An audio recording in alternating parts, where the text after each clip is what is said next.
Hello, કેમ છો? ગુજરાતીઓનો અને ગુજરાતીઓની ઓળખ એવો હાંડવો જુદી જુદી રીતે બને છે, રાઈટ?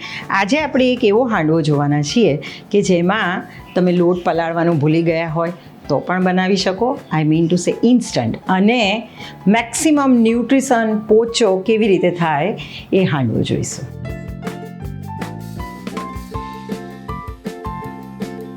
સૌથી પહેલાં બોલમાં પોણો કપ જેટલા છીણેલા ગાજર, પોણો કપ જેટલી આ રીતે કાપેલી કેબેજ અને પોણો કપ જેટલી છીણેલી દૂધી લઈશું. 1 ટેબલસ્પૂન જેટલું આદું, 1 ટેબલસ્પૂન જેટલા લીલા મરચાં, 1/4 કપ જેટલી કોથમીર લઈશું અને 1 કપ જેટલી સૂજી લઈશું. આની અંદર તમે ચોખાનો લોટ પણ ઉમેરી શકો છો ઓર ઘઉંનો જાડો લોટ પણ લઈ શકો છો.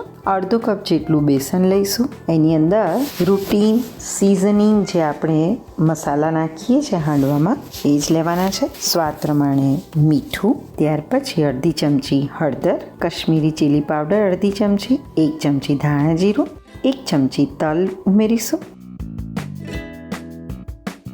ત્યાર પછી દહીં લેવાનું છે. 1/4 કપ જેટલું દહીં ઉમેરીશું.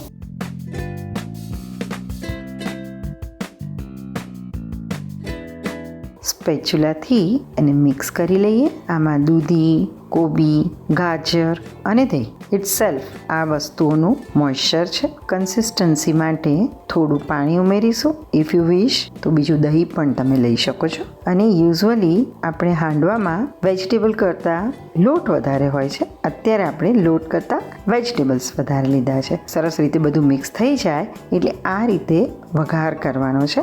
2 ટેબલસ્પૂન જેટલું તેલ લઈશું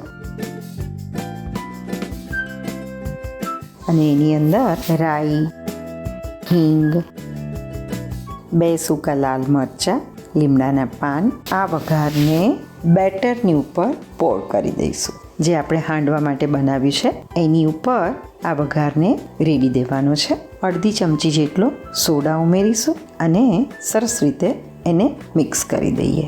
સી, મોર ઓન વેજીટેબલ્સ અને લેસ ઓન ફ્લાવર. દેખાય છે ને તમને? હવે ગ્રીસ કરેલા એક ટીનમાં આ રીતે એને પોર કરી એની ઉપર તલ સ્પ્રિંકલ કરવાના છે. અત્યારે હું ઓટીજી ઓવનમાં કરવાની છું, પણ તમે હાંડવાના કુકરમાં પણ કરી શકો છો, પેનમાં પણ કરી શકો છો. થોડું તેલ ઉપર 1 ચમચી જેટલું ડ્રીઝલ કરીશું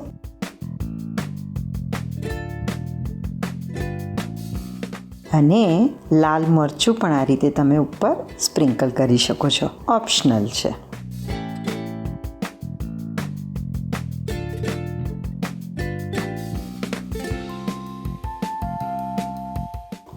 ડિગ્રી ઉપર પ્રી હીટ કરેલા ઓવનમાં મૂકીશું.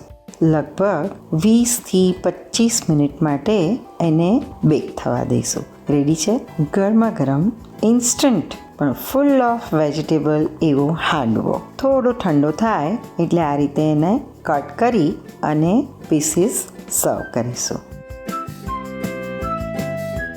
ચાય કે ચટણી સાથે સર્વ કરી શકો છો. એટલો સોફ્ટ હોય છે અને ફૂલ ઓફ વેજીટેબલ કે તમે એઝ ઇટ ઇઝ પણ ખાઈ શકો છો, રેલિશ કરી શકો છો. ચોક્કસ ટ્રાય કરજો. Thank you.